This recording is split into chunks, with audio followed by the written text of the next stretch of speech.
നമസ്കാരം. വിനോദലോകത്തെ വാർത്തകളും വിശേഷങ്ങളുമായി ഇത് ഫിലിമിബീറ്റ് മലയാളം. കേരളത്തിലെ പല ജനങ്ങൾക്കും ഇന്നും സണ്ണി ലിയോണിനെ അംഗീകരിക്കാനോ കഴിഞ്ഞിട്ടില്ല. മുൻപ് താരം ഒരു പോൺ സ്റ്റാർ ആയിരുന്നു എന്ന ഒറ്റ കാരണം കൊണ്ടാണ് സണ്ണിയോട് ചിലർ പുച്ഛം കാണിക്കുന്നത്. എന്നാൽ പുച്ഛിച്ചവർക്കും മുഖം ചുളിച്ചു നോക്കിയവർക്കും ഒരു കാര്യം അറിയുക: പ്രളയത്തിൽ ദുഃഖം അനുഭവിക്കുന്ന കേരളത്തിന് താങ്ങായി സണ്ണി ലിയോണും പങ്കുചേർന്നിട്ടുണ്ട്. മുഖ്യമന്ത്രിയുടെ ദുരിതാശ്വാസ ഫണ്ടിലേക്ക് 5 കോടി രൂപയാണ് സണ്ണി സംഭാവന ചെയ്തിരിക്കുന്നത്. ഏഷ്യാനെറ്റ് ന്യൂസ് ആണ് ഈ വാർത്ത റിപ്പോർട്ട് ചെയ്തിരിക്കുന്നത്. കേരളം നേരിട്ട ഏറ്റവും വലിയ ദുരന്തമായിരുന്നു കഴിഞ്ഞ ദിവസങ്ങളിൽ നമ്മുടെ കണ്ണിന് മുന്നിൽ കണ്ടത്. മഴയും വെള്ളപ്പൊക്കവും കേരളത്തെ മുൾമുനയിൽ നിർത്തിയപ്പോൾ ആദ്യം എല്ലാവർക്കും കാഴ്ചക്കാരായി നിൽക്കാൻ മാത്രമേ സാധിച്ചുള്ളൂ. എന്നാൽ ഒന്നിനു മുന്നിലും തോൽക്കാൻ മനസ്സിൽ നിന്ന് തെളിയിച്ചിരിക്കുകയാണ് കേരള ജനത. കേരള മക്കൾക്ക് എല്ലാ പിന്തുണയും നൽകി ലോകത്തിന്റെ വിവിധ ഭാഗങ്ങളിലുള്ളവർ രംഗത്തെത്തിയിരുന്നു. സ്വന്തം ജീവൻ മാത്രം കൈകളിൽ പിടിച്ച് വീടും മറ്റ് സമ്പാദ്യവും ഉപേക്ഷിച്ച് നൂറുകണക്കിന് ജനങ്ങളാണ് നാടുവിട്ട് ക്യാമ്പുകളിലേക്ക് പോയത്. ഒറ്റ നിമിഷം കൊണ്ടാണ് നിരവധി പേരുടെ സ്വപ്നങ്ങളും ആഗ്രഹങ്ങളും വെള്ളത്തിനടിയിൽപ്പെട്ട് ഒലിച്ചുപോയത്. വരും തലമുറയ്ക്ക് വേണ്ടി കരുതിയിരുന്ന സമ്പാദ്യമെല്ലാം ഒറ്റ രാത്രി കൊണ്ട് ഒലിച്ചുപോയിരുന്നു. ഹൃദയം തകരുന്ന വേദനയുമായിട്ടായിരുന്നു ജനങ്ങൾ പ്രാണനം കൊണ്ട് ക്യാമ്പുകളിലേക്ക് രക്ഷപ്പെട്ടത്. എന്നാൽ ദുരന്തമുഖത്തിൽ നിന്ന് രക്ഷപ്പെട്ട ജനങ്ങൾ കൈസഹായമായി സമൂഹത്തിന്റെ വിവിധ ഭാഗങ്ങളിലുള്ള ആളുകൾ രംഗത്തെത്തിയിരുന്നു.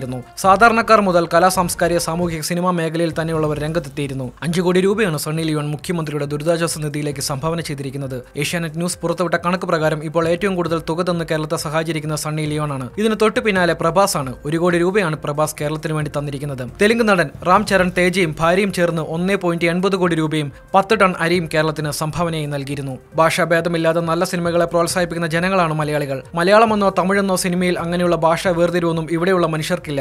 അതിനാൽ തന്നെ ഇന്ത്യൻ സിനിമയിലെ മിക്ക താരങ്ങൾക്കും മലയാളി പ്രേക്ഷകർക്കിടയിൽ മികച്ച സ്ഥാനമുണ്ടായിരിക്കും. കേരളത്തിലെ ജനങ്ങൾക്ക് സഹായഹസ്തവുമായി അമിതാഭ് ബച്ചൻ, ഷാറൂഖ് ഖാൻ, ഹൃത്തിക് റോഷൻ, ജോൺ അബ്രഹാം, കരൺ ജോഹർ എന്നിവർ രംഗത്തെത്തിയിരുന്നു. തുടക്കം മുതലേ കേരളത്തിലെ ജനങ്ങൾക്ക് സഹായ വാഗ്ദാനമായി തമിഴ് സിനിമാ ലോകം ഒന്നടങ്കം രംഗത്തെത്തിയിരുന്നു. പ്രളയമുണ്ടായപ്പോൾ തന്നെ കേരള ജനതയ്ക്ക് കൈത്താങ്ങായി സൂര്യയും സഹോദരൻ കാർത്തിയും രംഗത്തെത്തിയിരുന്നു. 25 ലക്ഷം രൂപയായിരുന്നു ഇവർ നൽകിയത്. ഇതിന് പിന്നാലെ കമലഹാസൻ, ധനുഷ്, വിശാൽ, നടികർ സംഘം എന്നിവരും സാമ്പത്തിക സഹായം നൽകിയിരുന്നു. ഏറ്റവും ഒടുവിൽ ചിയാൻ വിക്രം ദുരിതാശ്വാസ നിധിയിലേക്ക് പ്രഖ്യാപിച്ച 35 ലക്ഷം രൂപയും നൽകിയിരിക്കുകയാണ്. കൂടുതൽ വിനോദ വാർത്തകൾ അറിയുവാൻ ഫിലിമിബീറ്റ് മലയാളം സന്ദർശിക്കൂ, സബ്സ്ക്രൈബ് ചെയ്യൂ.